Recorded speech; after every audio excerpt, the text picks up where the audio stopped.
मारी दिक्कत का बात है का मेरे लोग भाई मारत है हां काय बात है का बात है ई बता पर चुप अपन लोला बंद कर अरे हम को कहना था पदना से बंद हम मारू अपन ना का बात है बताओ गुरु हमसे बताओ फैसला कर ए 3 इंच घिसरा देगी अब्बा अच्छा ये बता को खा ले जा जाएगा मुंह चुका ये जो अब भाई ले रहा उस 3 महीना खलाई का बक्सा में घूमत है का बात है बताओ पता नहीं देखा हमार बियाह पहले 3 महीना भया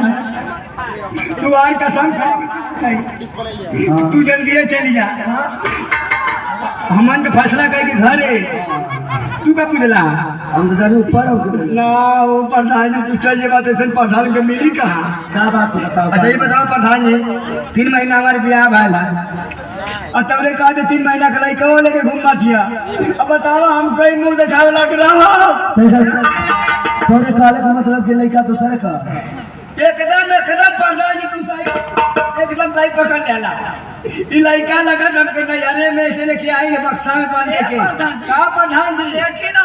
कि बबुआ के मुंह देखी ना करा के पड़ल बा कि ना पड़ल बा प्रधान जी हमरा के जब से खाली मारत ना पियाई भाई बाय मारता ये बताओ